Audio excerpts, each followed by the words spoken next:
voir ensemble quelques exemples de développement, mais aussi de factorisation.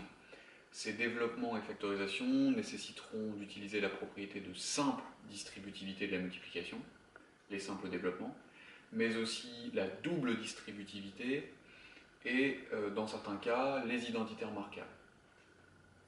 Donc pour réaliser ces développements et ces factorisations, nous allons utiliser toutes les techniques de calcul littéral vues depuis la 5e jusqu'à la classe de 3e.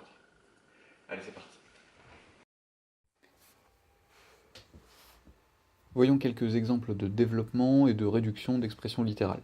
Il y a dans les 4 exemples qui suivent des exemples de simple développement, mais aussi de double développement.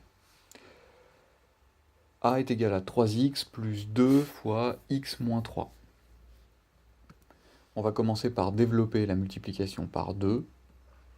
2 fois x moins 2 fois 3.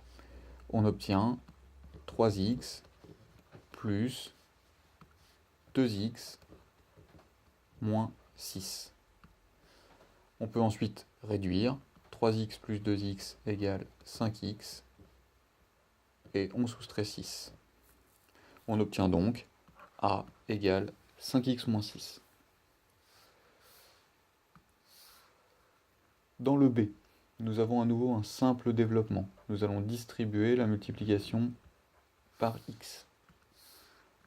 On obtient x fois 2x, c'est-à-dire 2x au carré, plus x fois 3, soit 3x, moins x au carré.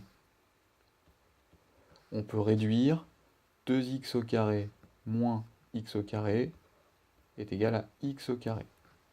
Et on ajoute 3x. On obtient donc b égale x au carré plus 3x. Pour le c, x plus 2 au carré, ce qui est égal à x plus 2 fois x plus 2. On pourrait procéder à un double développement en calculant x fois x plus x fois 2 plus 2 fois x plus 2 fois 2. Et on obtiendrait x au carré plus 4x plus 4. Je peux aussi reconnaître une identitaire marquable qui est ici a plus b au carré est égal à a au carré plus 2ab plus b au carré. C'est cette identitaire marquable que je vais utiliser ici avec a qui est égal à x et b qui est égal à 2. J'obtiens x au carré plus 2 fois x fois 2 plus 2 au carré, soit x au carré plus 4x plus 4, ce que j'aurais obtenu donc en faisant le double développement. Pour le d, de la même façon, je pourrais procéder à un double développement, mais je reconnais ici l'identitaire marquable a plus b fois a moins b égale a au carré moins b au carré. Ici, a est égal à 2x et b est égal à 3. J'obtiens donc d égale 2x, entre parenthèses, au carré, moins 3 au carré, soit 4x au carré, moins 9.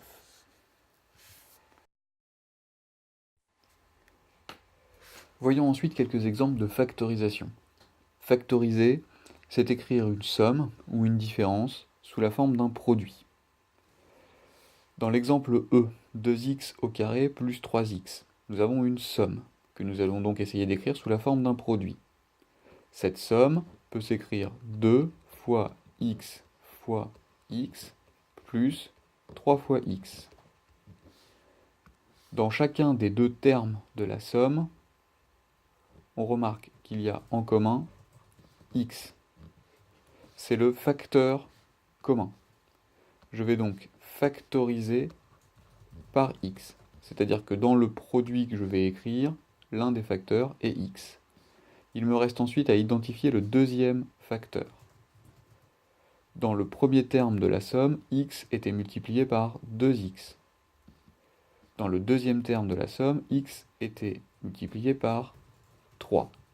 Ma factorisation est donc x fois, entre parenthèses, 2x plus 3. Je remarque que si j'effectue le simple développement, x fois 2x plus x fois 3, je retrouve 2x au carré plus 3x. Dans le deuxième exemple, f égale 4x au carré moins 20x plus 25, il n'y a pas de facteur commun évident. Ici, pour factoriser, je dois reconnaître une identité remarquable. L'identité remarquable utile est ici a au carré moins 2 fois a fois b plus b au carré égale a moins b au carré. Ici, le nombre a élevé au carré donne 4x au carré. Le nombre a est donc 2x, car si j'élève 2x au carré, j'obtiens 4x au carré. Le nombre b élevé au carré donne 25, ce qui signifie que le nombre b est 5. Car 5 au carré égale 25. La factorisation est donc ici 2x moins 5, entre parenthèses, au carré. En effet, si je développe 2x moins 5 au carré, j'obtiendrai bien 4x au carré moins 20x plus 25.